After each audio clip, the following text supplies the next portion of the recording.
কলির মানুষের হরিনাম ছাড়া কোনো গতি নাই, কোনো গতি নাই, কোনো গতি নাই।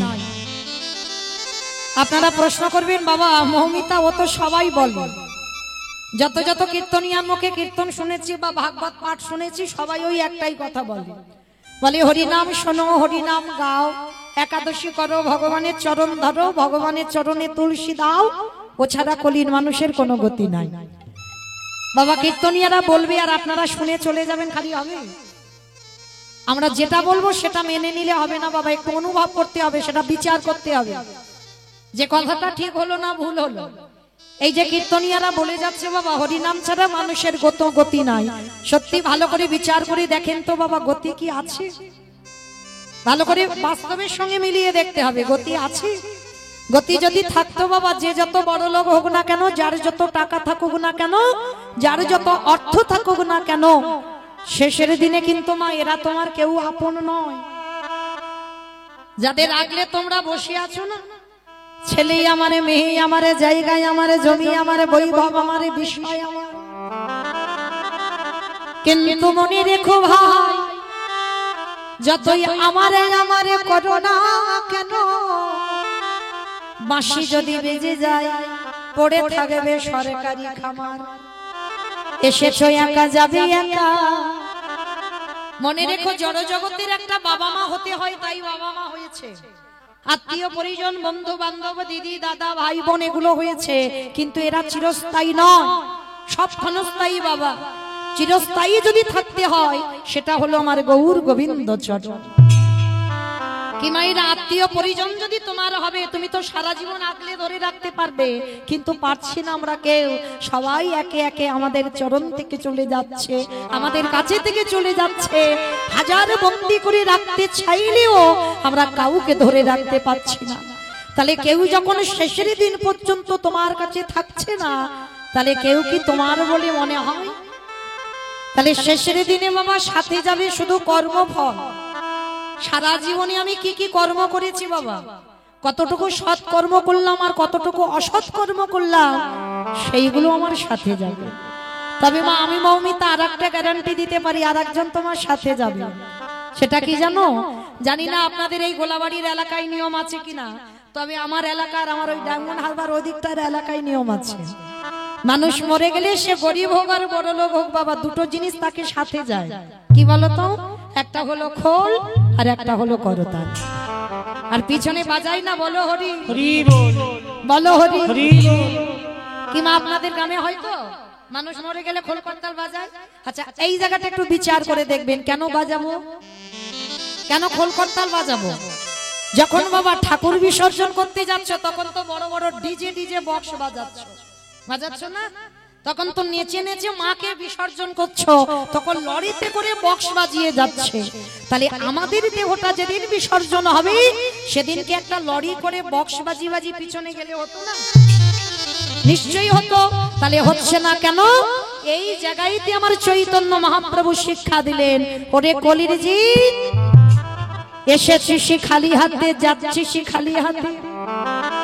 যেদিন ধরা এলি সেদিন সাথে করে কাউকে নিয়ে গেলি না, আরে যেদিন ভব ছেড়ে চলে যাচ্ছিস সেদিন সাথে তো রেখেও যাচ্ছে না। তাহলে শেষের দিনে যাচ্ছে কি? এই হরি নামে যাবে। যত যাত্রা, নাটক, ফাংশন, থিয়েটার, যত গ্রুপ ডান্স করো না কেন, কেউ তোমার সাথে যাবে না। যাবে কি? হরি নামে যাবে।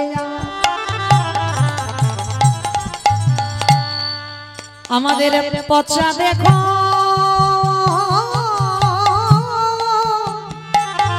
দেখো যা,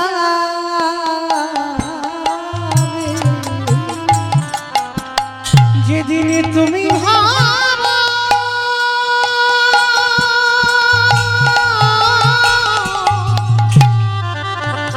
পৃথিবীতে কেউ কারণ নয় গো, কারণ নয়।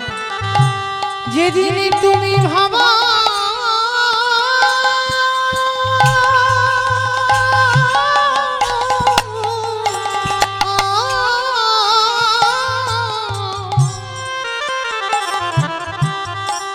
যেদিন তুমি ভাবো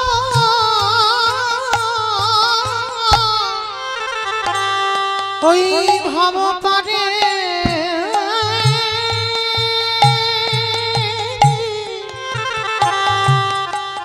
পারে যাবে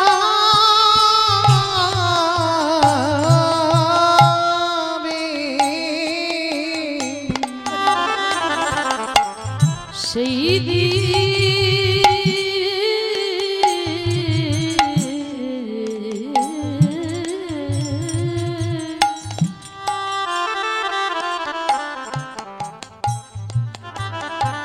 সেই দিন নামে যাবে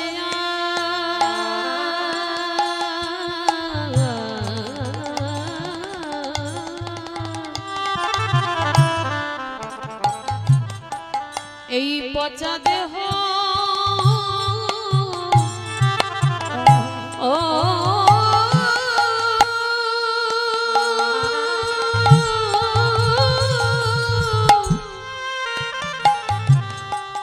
দেহ যাবে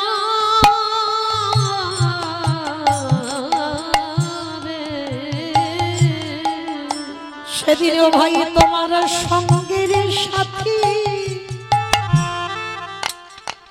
সাথী কেহ থাকবে না যেদিন খোঁচা ছেড়ে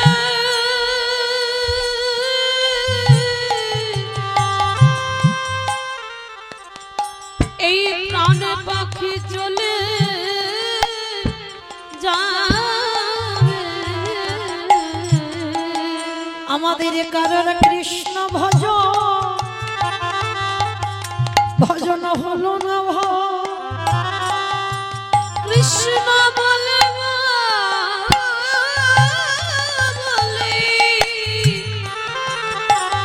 এইভাবে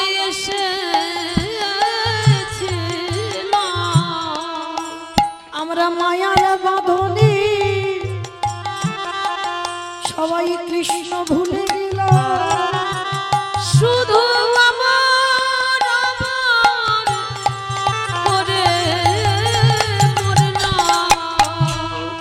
দয়াল আমরা বাড়ির ঘাটি প্রভু দাদাই রইল তুমি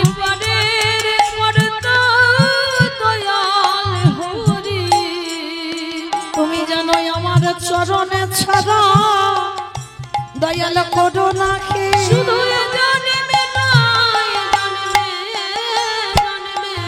আমার কেশ ধরি টেনে নিও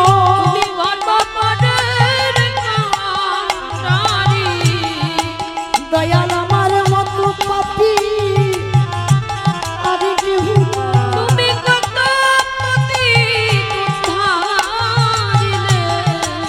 আমি তোমার ঘাটে এসে দাঁড়াই শুধু আমি একা রইলাম তোমার চরণে ছাড়া শুধু তুমি ওই চরণে ঠাঁই দিও হরি বল মায়েরা পৃথিবীতে মনে রেখো যদি সবাইকে ভুলে যাও চরণ ধরে নিবেদন একজনকে যেন কোনোদিন ভুলে যাব না যেটা হলো আমার গৌর গোবিন্দ চরণ কেন আপনারা আমরা বাবা সবাই তো বলে এসেছিলাম কৃষ্ণ ভজিবার তরে সংসারে আয়ন মিছে মায়ায় বদ্ধ হয়ে বৃক্ষ সম হইল আর যে যতই বলুক না কেন বাবা আমি তোমায় এত এত ভালোবাসি আমার ভগবানের থেকে বেশি কেউ বাসে না সব থেকে ভালো যদি বাসতে হয় একজনই বাসে তিনি হলেন বিশ্বের স্রষ্টা মালিক ভগবান যদি বলো কেন যে আমাদের আসবার আগে বাবা যে আমাদের কথা ভেবে রেখেছে তার মতো বন্ধু আর বাবা কেউ হবে বলে মনে হয় আপনারা প্রশ্ন করবেন মৌমিতা কেন জন্মের আগে আমার মা তো আমার কথা ভেবে রেখেছে বলেনি মা যদি তোমার কথা ভাবতো আমরা এখানে এতজন মা আছি আমিও একজন মা তাহলে বলো তো সন্তান যখন মাতৃজঠরে 5 মাস বয়স হয় তখন তো মাতৃস্তনে দুগ্ধ আসে ওটা কি মা নিজে নিজে তৈরি করেছিল নাকি আত্মীয় পরিজন গ্রাম প্রতিবেশীরা কেউ দুগ্ধটা দিয়ে গেল তাহলে দিল কে না বিশ্বের স্রষ্টা মালিক ভগবান একদিনের একটা শিশু সন্তান ভূমিষ্ঠ হয়ে সে কি খাবে স্তনদুগ্ধটা কিভাবে তৈরি করবে বাবা আজ পর্যন্ত কোনো বৈজ্ঞানিক করেনি। কতটুকু গরম, কতটুকু ঠান্ডা, কতটুকু টক, কতটুকু মিষ্টি, কতটুকু ঝাল, কতটুকু লবণ দিলে তবে একটা স্তনদুগ্ধ তৈরি হয়, আজ পর্যন্ত কেউ ভাবেনি।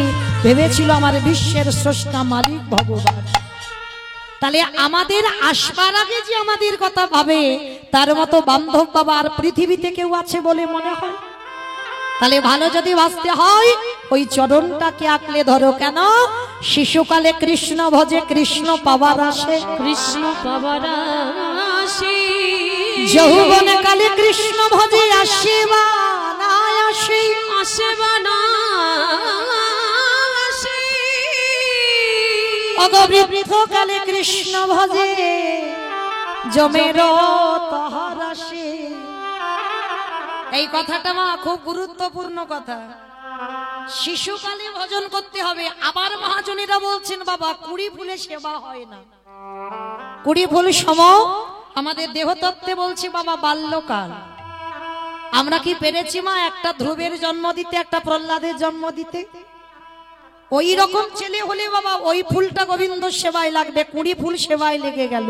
5 বছরে প্রহ্লাদ কৃপা পেল, 5 বছরে ধ্রুব কৃপা পেল। তাহলে ওটা কুড়ি ফুলের সেবা হয়েছিল। কিন্তু বাহ্যিক জগতে দেখবে কুড়ি ফুল তুলে গোবিন্দ সেবায় লাগানো যায় না। আর কুড়ি ফুল সম আমাদের বাল্যকাল। আর বাসি ফুল তো বাবা সেবাই লাগবে না। কি মা বাসি ফুল তুলে সেবা দেয়? ভগবানের চরণে যে ফুল গাছ থেকে পড়ে গেছে, শুকিয়ে নষ্ট হয়েছে, সে ফুল সেবায় লাগে? লাগে না। আর বাসি ফুল সম দন্ত পড়ে যাবে, কেশে পেকে যাবে, চামড়া আলগা হবে। কি বাবা ওটা তো বাসি ফুল। দেখবেন স্নান করে ঠাকুর ঘরে গিয়ে আন্নি করতে বসবে, বারে বারে অলস হয়ে যাচ্ছে শরীর। জপের মালা নিয়ে বসবে, কখন বারবার ঢুলে ঢুলে পড়ে যাচ্ছে বুঝতে পারবে না।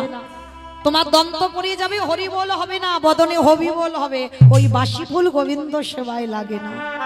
তাহলে সেবা দেবে কোন ফুল? আজকের ফোটা ফুল সম আমাদের যৌবন কাল। যৌবন কাল বলতে কি বোঝালো বাবা?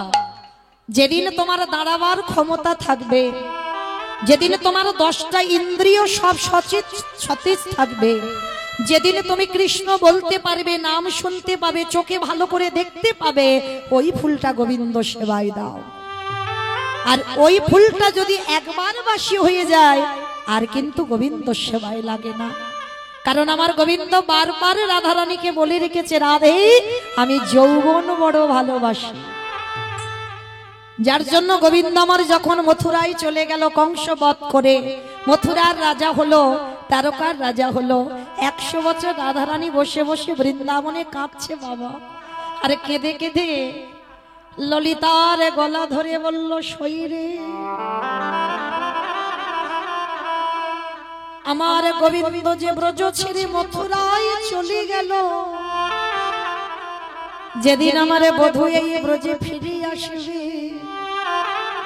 সেদিনই যদি আমার দেহে যৌবন না থাকে, বলে বলে কি দিয়ে গোবিন্দ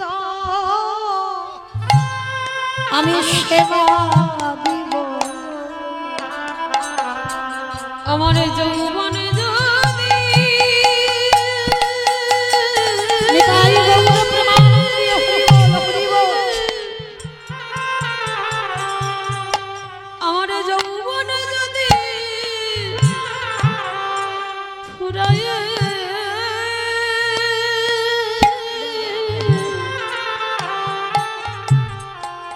গেল,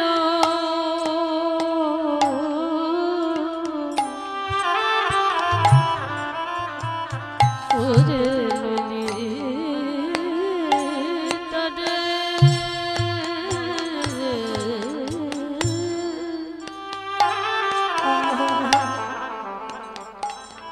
আমি কি দিয়ে গোবিন্দে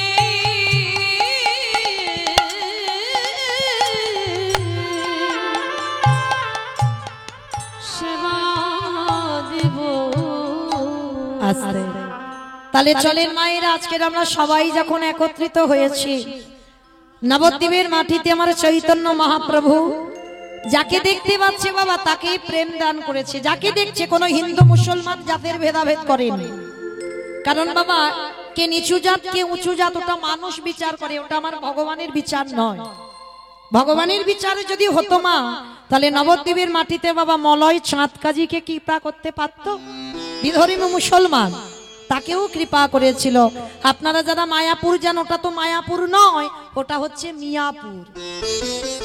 মানে গোটা সম্পত্তিটা হচ্ছে বাবা মিয়া সাহেবের, সেইটা আমরা হিন্দু সমাজ ওটাকে করেছি বাবা মায়াপুর, কিন্তু আদৌ মায়াপুর নয়, ছিল মিয়াপুর। আমরা সমাজরা করেছি ওটা মায়াপুর, কারণ মুসলমানের সম্পত্তি গোটা সম্পত্তিটা। আর মায়াপুরে ঢুকতে আগে স্টপেজে পড়ে বাবা বামন পুকুর। যারা যারা গেছেন মায়াপুর তারা অবশ্যই করে তো জানবেন, এই বামন পুকুরে একেবারে রাস্তার পাশে আছে বিধর্মী মুসলমান কাজীর সমাধি। অনেকে দর্শন করেছেন কি মা, দেখেছেন কাজীর সমাধি? কতজন দেখেছেন? একবার হাতটা তোলেন তো দেখি।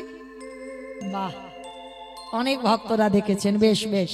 আচ্ছা, এই কাজীর সমাধিটাকে দেখে কি মনে হয় জানো বাবা? ভগবান বারবার বলছে, যে আমারে চাই তারে আমি চাই, যে আমারে না চাই তারে আমি না চাই। কাজী মুসলমান হয়ে হিন্দুদের হরিনামে যোগ দিয়েছিল বলে এক ঘরে করে দিয়েছিল। শুধু এক ঘরে করে দেয়নি, কাজী মরবার পর ওকে কেউ কবর দিতে যায়নি, মহাপ্রভু তো নিজের হাতে কবর দিল। আর কাজী মরবার আগে একটা আক্ষেপ করেছিল, গৌরহরি আমি মুসলমান হয়ে বিধর্মী হয়ে এই হিন্দুদের হরিনাম করলাম বলে আমার বিধর্মী সমাজ বলেছে আমার কবরের উপরে কেউ একটা ফুল দেবে।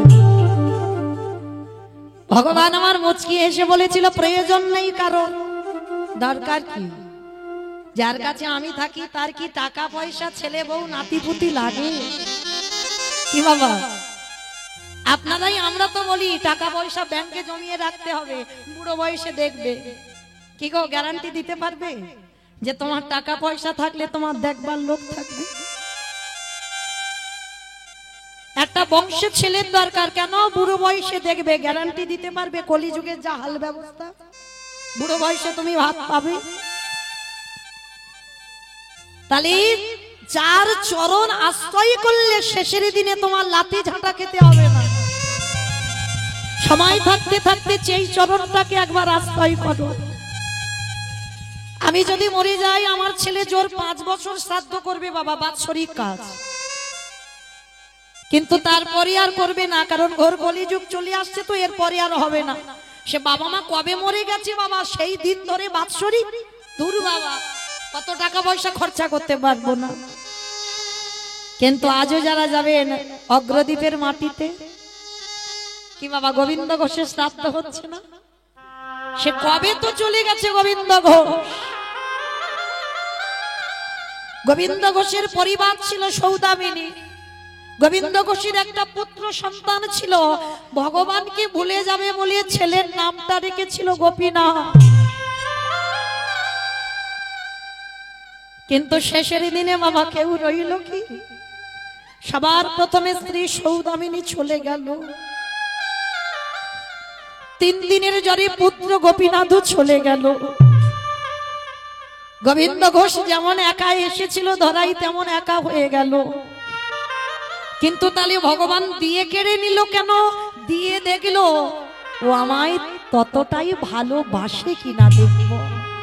কিন্তু দিয়ে দেখা গেল মা নিজের ছেলেটাকে পেয়ে আমার মন্দিরের ছেলেটাকে ধীরে ধীরে ভুলে যাচ্ছে। প্রথমে 5 বার গোপীনাথকে খেতে দিত, নিজের ছেলে হওয়ার পরে বাবা 3 বার এসেছে।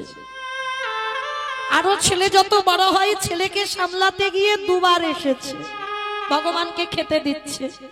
আরো ছেলে যখন বড় হচ্ছে ছেলেকে সামলাতে গিয়ে গোবিন্দ ঘোষ গোপীনাথকে 1 বার করে খেতে দেয়। নিজের ছেলে গোপীনাথের বেলা বড় বাটিতে খেতে দেয়, আর মন্দিরের পাথরের বিগ্রহের বেলা মা ছোট বাটিতে খেতে দেয়। অভিমান হলো, যে করে আমার আশ তারে করি, তারে করি কি মা সর্বনাশ। এই জায়গায় বাবা আমরা কীর্তনিয়ারা বলছি ভুল, আর আপনারা শুনছেন ভুল। যে করে আমার আশ, ভগবান কোনদিন ভক্তের সর্বনাশ করে? এই জায়গাটা একটু ভাবেন বাবা, ভক্ত তো তার প্রাণ, ভক্ত তার জীবন। ভক্ত ছাড়া এতটুকু সময় আমার ভগবান থাকতে পারে না। পৃথিবীতে যদি আমার ভগবান কাউকে বেশি ভালোবাসে সেটা হলো ভক্ত। তাহলে ভক্ত যদি প্রাণ হয়, ভক্ত যদি জীবন হয়, তাহলে ভগবান ভক্তের সর্বনাশ করে কি করে? বানান ভুল হয়, যে করে আমার তারে করি সর্বনাশ। সর্বনাশ বানান আলাদা, সব নাশ বানান আলাদা। ভগবান সব নাশ করে। কি নাশ করে? আত্মীয় পরিজন বন্ধু বান্ধব, তুমি যাকে সব থেকে বেশি ভালোবাসো চিরজনমের মতো তোমার কাছ থেকে কেড়ে নেবে, তোমাকে পথের ভিখারি করে দেবে, কাঙাল করে দেবে। তারপরে যদি তুমি তার চরণ না ছাড়ো, তারপরেই সে তোমায় কৃপা করবে। যখন গোবিন্দ ঘোষের বউ মরে গেল, ছেলে মরে গেল, অভিমান করে ওই গোপীনাথকে আর খেতে দিত না। বলে আমার স্ত্রীটাকে খেলি, আমার ছেলেটাকে খেলি, তোর পেট ভরে আছে আর আমি খেতে দেব না। বিছানা সজ্জা হলো, গোবিন্দ ঘোষ অসুস্থ, জ্বরের ঘরে বারবার ডাকছে গোপীনাথ। গোপীনাথ মানে জ্বরের ঘরে ভুল বকছে, গোপীনাথ মানে মন্দিরের গোপীনাথকে ডাকছে না, পুত্র গোপীনাথকে ডাকছে। সে তো অনেকদিন আগে মরে গেছে, বারবার গোপীনাথ গোপীনাথ গোপীনাথ বলে ডাকছে। থাকতে পারে ভগবান? মন্দিরের বেদি থেকে পুত্র গোপীনাথ হয়ে বাবার পায়ের কাছে এসে বসেছে। কে? কে? বাবা। কে বাবা? আমার গোপীনাথ তো সে কবে মরে গেছে, আমি তো কারোর বাবা নই। মন্দিরের গোপীনাথ বলল, বাবা, কারোর যদি দুটো ছেলে হয়, একটা ছেলে যদি মরে যায়, আর একটা ছেলেকে কি বাবা খেতে দেয় না? পারবি? পারবি? বাবা বলে ডাকলে যে কাজগুলো করতে হয় করতে পারবি? পারবো বাবা। এই পৃথিবী যতদিন থাকবে, এই ধরিত্রী যতদিন থাকবে, আমি ততদিন তোমার কর্মগুলো করব। গোপীনাথকে বুকে জড়িয়ে ধরলো। গোপীনাথ, বড় তৃপ্তি পেলাম, বড় শান্তি পেলাম। আমি ভেবেছিলাম আমার মরবার পর আমার মুখে আগুন দেবার মতো কেউ নেই। তাহলে মা এইটুকু শুনে কি বুঝতে পারলেন? টাকা কি দেখবে না নিজের ছেলে দেখবে? গ্যারান্টি দিতে পারবো না। আমি আগে যাব না, আমার ছেলে আগে যাবে। জড় জগতের যাকে যতদিন থাকবো বলে আসা ততদিন থাকতে হবে, তারপরে তাকে চলে যেতে হবে। তাহলে মনে রেখো মা, আশ্রয় যদি করতে হয় ভগবানের চরণ আশ্রয় করো। ওই নবদ্বীপের মাটিতে বামন পুকুরে কাজী সাহেব পড়েছিল, আক্ষেপটা আমার কবরে কেউ ফুল দেবে না। বলে দরকার নেই, ওই কাজীকে কবর দিয়ে কবরের উপরে বাবা একটা চাঁপা ফুলের গাছ মহাপ্রভু পুঁতে দিয়েছে। আজও যারা যাবেন দেখবেন সেই চাঁপা ফুলের গাছটা থেকে এত এত চাঁপা ফুল পড়ে বাবা, দেখে মনে হয় যেন কাজীর কবরটাকে কেউ সাজিয়ে দিয়েছে। যার যেমন ভাব তার তেমনই লাভ। কাউ যদি ভক্তির নয়ন নিয়ে যায় বাবা দর্শন হয়, আর যদি ভক্তির নয়ন নিয়ে না যায় তার কোনো দিনই দর্শন হবে না। ঠিক তদ্রূপ আমার ভগবানের জাতি বিচার নয়, যাকে দেখছে তাকেই বলছে একবার কৃষ্ণ বলো, একবার হরি বলো। কিন্তু বাবা সবাইকে বলছে হরি নাম করতে, কিন্তু একজনকে আমার নিমাই হরি নাম করতে বলেনি। সে কে জানো? ভগবানের মা সচী ঠাকুরানী। সচী মাকে একবারও নিমাই বলছে না, মা তুমি হরি বলো। আমার দাদা নিতাই চাঁদ এসে বলছে, ভাই একটা কথা বলবো, তুই তো সবাইকে হরি নাম করতে বলছিস, কিন্তু আমাদের মা কি এমন অন্যায় করেছে, মাকে তো একবারও হরি নাম করতে বলছিস না? নিমাই হেসে বলল, দাদা, এ জগতে কেউ যদি আমার কাছে অন্যায় করে আমি ক্ষমা করে দিই, কিন্তু একটা জায়গায় যদি কেউ অপরাধ করে সে অপরাধীকে আমি ক্ষমা করি না। সেটা কোন জায়গা? বৈষ্ণবের গাড়িতে যদি হয় খুখুরো অপরাধ,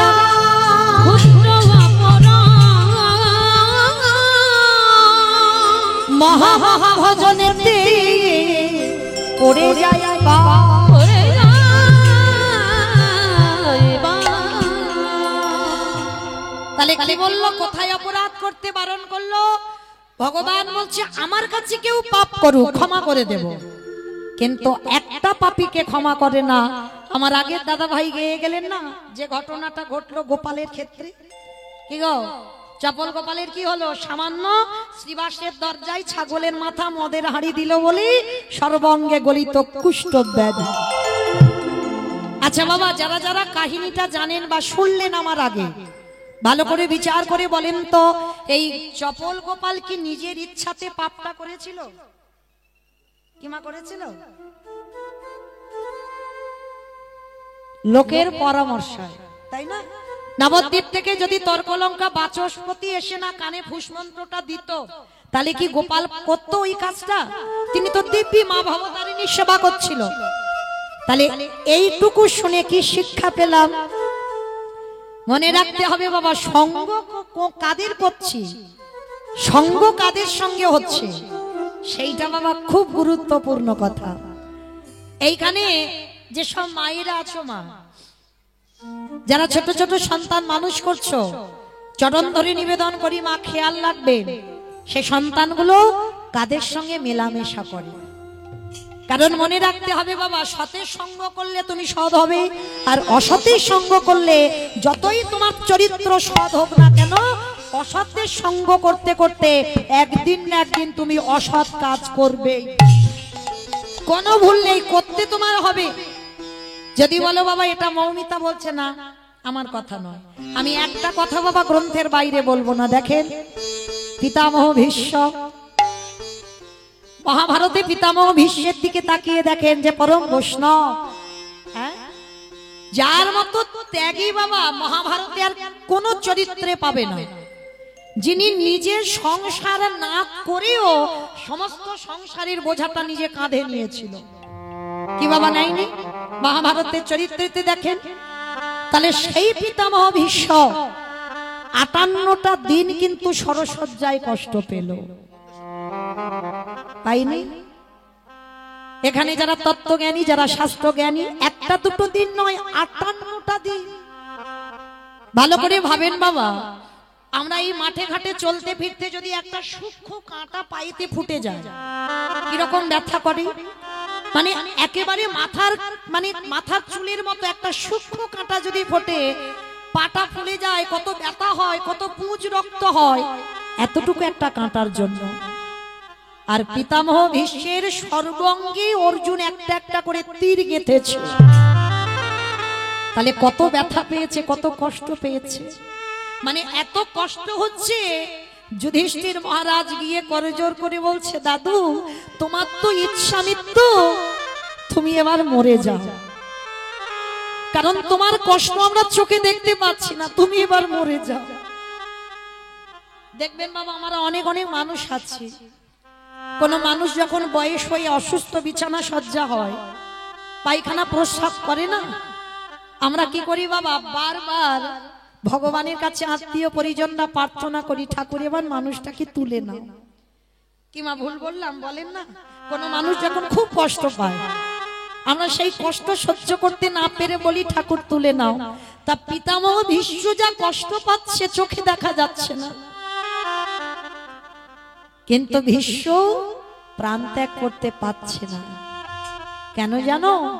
কারণ অনেক আছে বাবা, কিন্তু কয়েকটা কারণ বলি। যখন সরসজ্জায় পড়ল, তখন চলছিল বাবা দক্ষিণায়ন, আর দক্ষিণায়ন চলাকালীন যদি কি দেহ ত্যাগ করে, ভীষ্মকে আবার মনুষ্যকুলে আসতে হবে। তাই ভীষ্ম অপেক্ষায় ছিল কবে উত্তরায়ণ পড়বে, আর উত্তরায়ণ চলাকালীন যদি কেউ দেহ ত্যাগ করে, তাকে আর মনুষ্যকুলে নয়, তাকে দেবলোকে চলে যেতে হয়। নিতাই গৌর হরি বল, হরি বল, হরি বল, হরি বল। এটা গেল একটা কারণ। যুধিষ্ঠির যখন বলছে ভীষ্মকে, দাদু তুমি কেন মরতে পারছো না, তুমি কষ্ট পাচ্ছ, আমরা চোখে দেখতে পাচ্ছি না। ভীষ্মের সর্বাঙ্গে বান গাঁথা, তো মাথাটা নিচু হয়ে আছে বাবা, আর চোখের দুটো কোণ দিয়ে একটা একটা করে জল টোপে টোপে পড়ছে। যুধিষ্ঠির কাছে তো হাত জোড়ো করতে পারছে না দাদু, কারণ হাতে তো বাণ গাঁথা আছে।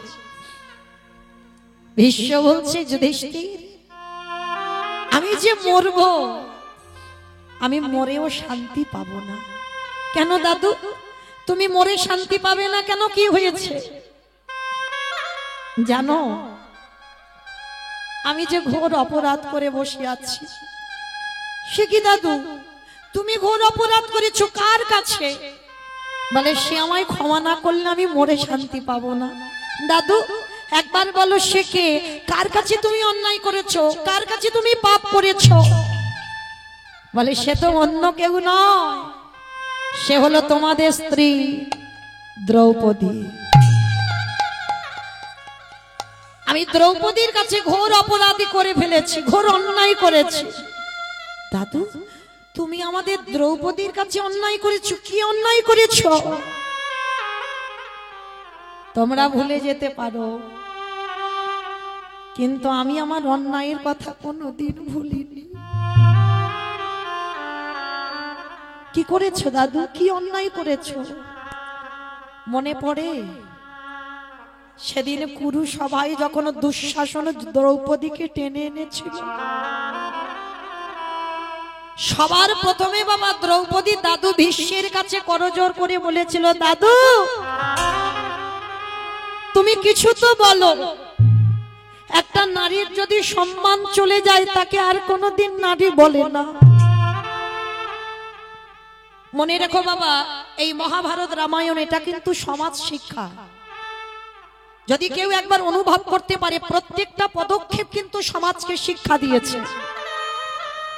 দ্রৌপদী কুরুসভার মাঝখানে দাঁড়িয়ে বলেছিল, যে নারীর লজ্জা চলে যায় তাকে সমাজ আর নারী বলে না।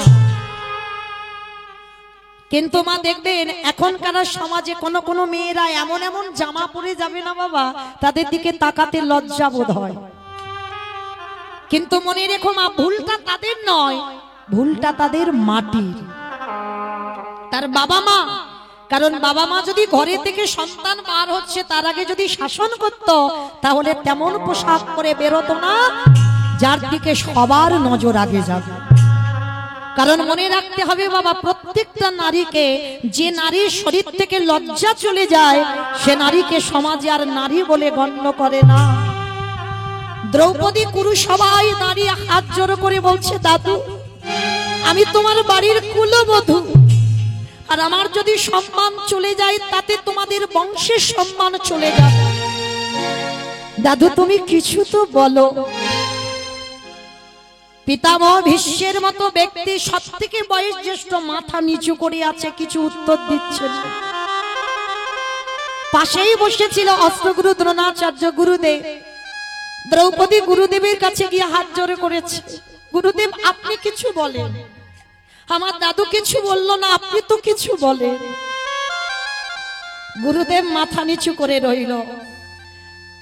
পাঁচটা যে নারীর স্বামী, 5 জনে দাঁড়িয়ে আছে, করজোড় করে বলছে, স্বামী তোমরা কিছু তো করো। দুঃশাসন আমার বক্ষের কাপড় ধরে টানছে, কিছু তো বলো। বীরেদের মতো 5টা স্বামী মাথা নিচু করে আছে, কিছু করতে পারছে না। কেন? কারণ যুধিষ্ঠির তো বাবা দ্রৌপদীকে বাজি রেখেছে পাশা খেলায়। হেরে গেলেই পাণ্ডবরা নিজেরাই তো দাসত্ব হয়ে গেছে, যা যা কিছু ছিল সব দিয়ে দিয়েছে, নিজেরা পর্যন্ত বিক্রি। শেষে বাবা একজনই বাকি ছিল দ্রৌপদী, তাকেও বাজি রেখে দিয়েছে। অনেক অনেক মানুষ আসে বাবা, দেখবেন এটাই শিক্ষা। জুয়া খেলায় এমন বাবা মেতে যায় যে তারা ঘরের জায়গা জমি সম্পত্তি সব বিক্রি করে দেয় না। অনেক ব্যক্তি আছে দেখবেন। তা পাণ্ডবরা যখন মাথা নিচু করে রইল, কিছু বলতে পারছে না, তখনই দ্রৌপদীর চৈতন্য হলো। ও তার মানে আজ আমার ঘোর বিপদে আমার 5টা বীরের মতো স্বামী, এরা কিছু করতে পারবে না। যার ইচ্ছা মৃত্যু, পিতামহ ভীষ্ম দেখে হাসছে, নিচু হয়ে গেল মাথা, কিছু করতে পারলো না। অস্ত্রগুরু দ্রোণাচার্য তিনিও মাথা নিচু করলো। তার মানে আমার কাছে তো কেউ নেই। সেই দ্রৌপদী বুঝেছে বাবা, একটু দেরিতে বুঝেছে, যেটা আপনাদের আমাদেরও হয়। দ্রৌপদী মনে মনে ভাবলো তাহলে তো শেষ রক্ষা একজনই করবে, সে হলো আমার সখা কৃষ্ণ। কি বাবা, এই ভুলটা আমরা করি না? কারণ জীবনে যখন দেখবেন ঘোর বিপদ এসে যায়, আত্মীয় পরিজন বন্ধু বান্ধব গ্রাম প্রতিবেশী সবার কাছে সাহায্য চাইলাম, কেউ যখন কিছু করতে পারে না, তারপরে শেষে আমরা ভগবানের কাছে গিয়ে আত্মনিবেদন করি।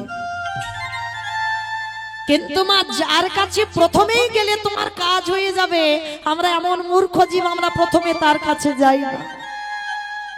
দ্রৌপদী যখন বুঝতে পারলো এরা আমার কেউ নয়, সব জড় জগতে যে রক্ষা করবার মালিক, আমি একবার তাকে ডেকে দেখব। ও তাহলে তুমিও চাও যে একটা নারীর সম্মান চলে যা? দ্রৌপদী এক হাতটা বক্ষে দিয়ে এক হাত দিয়ে ডেকেছিল, হে ব্রজেন্দ্র নন্দন কৃষ্ণ দেখা দাও। ভগবান এলো না। হে দ্বারকাধিপতি কৃষ্ণ দেখা দাও, এলো না। হে গোলকপতি কৃষ্ণ দেখা দাও, এলো না। তিনবার দ্রৌপদী ডেকেছে, কৃষ্ণ আসছে না, রথের উপরে বসে আছে। শেষে দ্রৌপদী রেগে গিয়ে বললেন, ও তার মানে তুমিও চাও একটা নারীর সম্মান চলে যাক? বেশ, তুমিও যখন এটাই চাইছো, আমিও এটাই করব, দেখি তুমি কি করে থাকতে পারো। কারণ আমার দেহ মন প্রাণটা তো আমি সবটাই তোমার চরণে দিয়েছি, দেখি তুমি এবার কি করে থাকো। দুটো বাহু উত্তোলন করে ডাক দিল, হে প্রাণপতি দেখা দাও, হে প্রাণপতি দেখা দাও, হে প্রাণপতি দেখা দাও, হে প্রাণপতি দেখা দাও।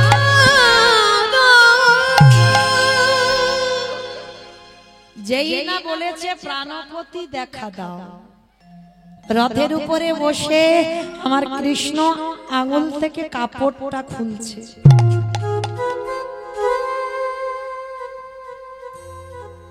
এই আঙুলে কাপড়টা কার দেওয়া বাবা? এ তো দ্রৌপদীরই দেওয়া। সেই যে যেদিন শিশুপাল বধ হয়েছিল, এই শিশুপাল বাবা জন্মাবার পরে 4টে হাত হয়েছিল। আপনাদের আমাদের মতো দুটো হাত নয়, 4টে হাত হয়েছিল শিশুপালের জন্মের পর। আর শুধু 4টে হাত নয় মা, কপালে একটা চোখ হয়েছিল, যেমন আমাদেরও আছে, সেটা ঢাকা আছে। আমাদের চোখ হঠাৎ খুলে না, আর যে খুলে যাবে বাবা সে কি আর সংসারে থাকবে? কিন্তু শিশুপাল জন্মাবার পরে 4টে হাত হয়েছিল আর 3টে চোখ, মানে কপালে একটা চোখ দেখা যাচ্ছিল। আচ্ছা মা, এরকম যদি কারো সন্তান জন্মায় কি ভাববে? নারায়ণ এসেছে, নারায়ণ এসেছে, তাই না? কোন দেবদেবী নিশ্চয়ই এসেছে। তা শিশুপালের মার মনে বড় আনন্দ, এত আনন্দ হচ্ছে বাবা ছেলেটাকে নিয়ে, কিন্তু কুষ্টি বিচার করে গণনা করে খবর পাওয়া গেল এ ছেলের দুটো হাত খসে যাবে আর কপালের চোখটাও পড়ে যাবে। তবে হ্যাঁ, যার কোলে উঠলে দুটো হাত পড়ে যাবে, যার কোলে উঠলে ওই চোখটা খসে পড়বে, সেই হবে, তারই কোলে তারই হাতে আমার শিশুপাল বধ হবে। বাবা এই খবরটা যখন মা জেনে যায়, মা কি করেছে, যত যত লোক ছিল রাজ্যে, মানে সবার কোলে শিশুপালকে দিয়েছে, মানে যত যত লোক গ্রাম সব নিয়েছে শিশুপালকে কোলে। শুধু দুজন বাকি আছে, এক হলো আমার কৃষ্ণ আর বলরাম। তা বিশ্বের স্রষ্টা মালিক ভগবান তো খবর পেয়ে গেছে বাবা, ভাই জন্ম নিয়েছে। কারণ শিশুপালের মাকে কৃষ্ণ পিসিমা বলে ডাকতো।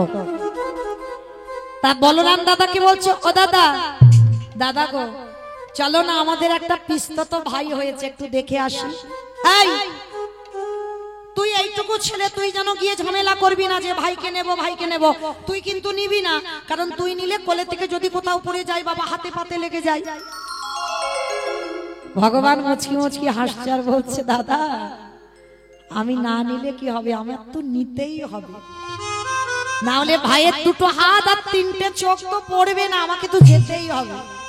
সবই তো বিশ্ব ব্রহ্মাণ্ডে আমার ইচ্ছাতে চলে। তুমি বুঝতে পারছো না আমি তোমার কাছে কে দাঁড়িয়ে আছি। তাই এবার কৃষ্ণ বলরাম দুই ভাই গেছে পিস্তত ভাইয়ের সঙ্গে দেখা করতে। পিসিমার কাছে গিয়ে বলছে, পিসি পিসি শুনলাম আমাদের নাকি একটা ভাই হয়েছে, দাও ভাইকে একটু কোলে দাও। যেই না বলেছে ভাইকে কোলে দাও, বলরাম বলছে, কানাই তুই কিন্তু নিবি না, ওখানে বস। এইবার বলরাম নিয়েছে কোলে, আর আমার দুষ্ট কানাই গিয়ে বলছে, ও দাদা দাদা গো আমার একটু দাও না। ঠিক আছে আমি দাঁড়াবো না, আমি এক জায়গায় বসবো, তুমি আমার কোলে দাও। তা পিসিমা বলছে, বলরাম ও যখন এত বায়না করছে, ঠিক আছে ও এক জায়গায় বসুক, ওর কোলে একটু দে। আর যেই না শিশুপালকে দেওয়া, সঙ্গে সঙ্গে আমার দুটো হাত আর কপালের চোখটা খসে পড়ে। সঙ্গে সঙ্গে পিসিমা করজোর করে বলল, কৃষ্ণ কৃষ্ণ। কৃষ্ণের হাতটা মাথায় নিয়েছে পিসিমা, কথা দে বাবা তুই তোর ভাইকে মারবি না। পিসি তুমি যে কি বলো না, আমি নাকি আমার ভাইকে মারবো, ও তো ছোট, ওকে মারবো কেন? না রে বাবা, আমার শিশুপালের কুস্তিতে গণনা করা আছে, যার কোলে উঠলো দুটো হাত খসে যাবে সেই মারবে আমার ছেলেকে। আমি বুঝতে পেরেছি তুই মারবি আমার ছেলেকে। দূর পিসি, তুই ওইসব কথায় কান দিও না, সব মিথ্যা। না মিথ্যা নয়, না মিথ্যা নয়, ওটাই সত্যি বাবা, কথা দি তুই তোর ভাইকে মারবি না। পিসিমা কাঁদছে। আর বাবা ভগবান তো দুটো বস্তু মোটে সহ্য করে না, এক হলো ভক্তির চোখের জল, এক হলো ভক্তির অহংকার। যেই না পিসিমা কাঁদছে, আমার ভগবান তো করুণা সিন্ধু, হৃদয়টা দুলে উঠেছে। পিসিমার কাছে হাত জোড় করে বলছি, পিসি তুমি কেঁদো না, আমি কথা দিলাম আমার ভাইয়ের 100টা অপরাধ আমি ক্ষমা করে দেব, কিন্তু যেদিন একাধিক হয়ে যাবে সেদিন কিন্তু আমি আমার ভাইকে ক্ষমা করব না। সঙ্গে সঙ্গে পিসিমা চোখের জলটা মুছে নিয়ে কোমরে হাত দিয়ে বলল, কৃষ্ণ আগে 100টা করুক তো। আমা কি হলো বুঝতে পেরেছো? একটু আগে কাঁদছিল বলে কৃষ্ণ বলল, পিসিমা কেঁদো না, আমি ভাইকে মারবো না, 100টা অপরাধ ক্ষমা করব। সঙ্গে সঙ্গে উল্টে গেছে, 100টা অপরাধ করুক তো। পিসি অহংকার করো না, তুমি বুঝতে পারবে না কখন তোমার শিশুপালের একাধিক অপরাধ হয়ে। শিশুপালের থেকে কৃষ্ণ অনেকটা বড়। সবার মাঝখানে গিয়ে যখন শিশুপাল কৃষ্ণ নিন্দা করছিল না, কৃষ্ণকে অপমান করছিল, ভগবান গিয়ে ভালো করে বলেছিল, ভাই বড় দাদার সঙ্গে কিভাবে কথা বলতে হয় এখনো শিখিসনি? চুপ কর। শিশুপাল বলছে, আমি তোকে দাদা বলে মানি না, একটা গোয়ালা জাতি, একটা গোয়ালার ছেলে, কত আবার গোপীদের নিয়ে কত লীলা কীর্তন করি, আবার যে নারীর পাঁচটা স্বামী আছে তাকে আবার তুমি সখী বলে ডাকো। আমি কি জানি না তোমার চরিত্র? না বুঝি না। বারবার কৃষ্ণ বলছে, শিশুপাল মুখ বন্ধ করো, মুখ বন্ধ করো, এই সভার মাঝখানে তুমি আমাকে অপমান করতে পারো না, আর আমাকে অপমান করার সঙ্গে সঙ্গে আমার ভক্তকে অপমান করছো, আমি তোমাকে ছেড়ে দেব না। শিশুপাল বলছে, কৃষ্ণ আমি হিসাব করে রেখেছি, 100টা এখন হয়নি। ভগবান বলছে, শিশুপাল কখন 100-র বেশি হয়ে যাবে তুমি নিজে বুঝতেই পারবে না।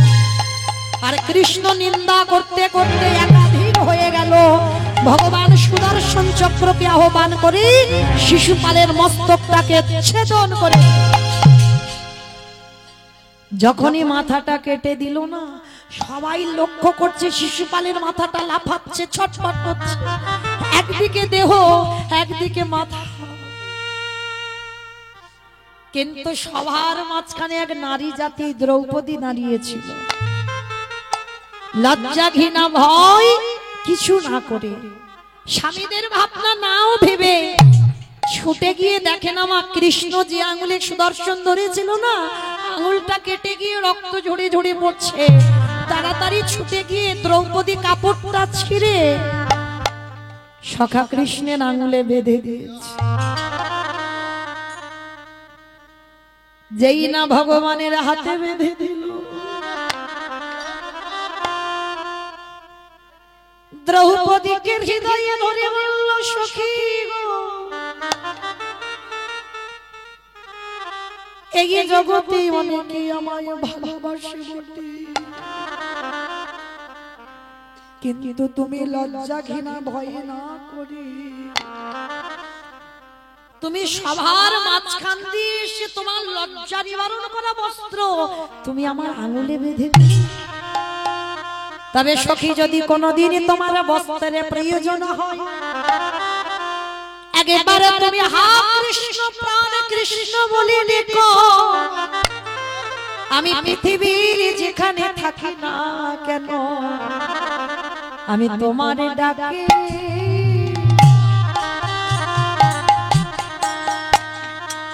আমি ছুটে ওগো এই প্রতিজ্ঞা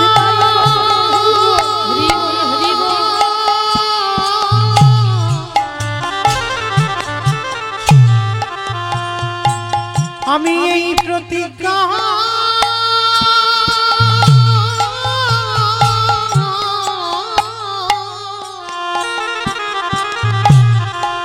আমি এই